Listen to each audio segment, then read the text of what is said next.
জয় মা মনসা। নতুন বছরে তোমাদের সকলের মঙ্গল হোক এই প্রার্থনা আমি ঈশ্বরের কাছে করি। ঠাকুরকে বলি সকলকে ভালো রেখো, সুস্থ রেখো, সকলের মঙ্গল হোক।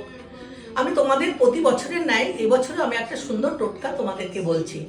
যারা দেখা যাচ্ছে ঘরেতে অনেক দিক থেকে অশান্তি হচ্ছে, বাচ্চাদেরকে নানা রকম দিক থেকে শারীরিক সমস্যা হচ্ছে, নানা রকম দিক থেকে প্রবলেমটা লেগেই থাকছে, কিছুতেই কিন্তু সেটা সলভ হচ্ছে না। সেই সময় তোমরা কি করবে, 7টা তোমরা কিন্তু ভালো রুদ্রাক্ষ কোনো জায়গা থেকে তোমরা জোগাড় করবে। হয়তো ভালো কোনো দোকানে গেলে কিন্তু তোমরা পেয়ে যাবে, কালীঘাটে হোক, দক্ষিণেশ্বরে হোক। রুদ্রাক্ষের গায়ে কিন্তু তোমরা খুব ভালো করে সিঁদুরটা লাগিয়ে নেবে। সিঁদুর লাগিয়ে সেটা লাল কাপড়েতে ভালো করে তোমরা সেটা মুড়বে। নীল অথবা তার সঙ্গে লাল, এই দুটো কিন্তু একসঙ্গে কিন্তু সুতো দিয়ে তোমরা বাঁধবে। এটা 7টা গিট্টি দেবে, 7টা গিট্টি দেবে, মানে 7 বার সেটাকে ঘুরিয়ে 7টা গিট্টি দিয়ে সেটা একটা ভালো জায়গায় কাপড়ে মুড়ে সেটা সাদা কাপড়েও রাখতে পারো অথবা সেটা নীল কাপড়েও রাখতে পারো।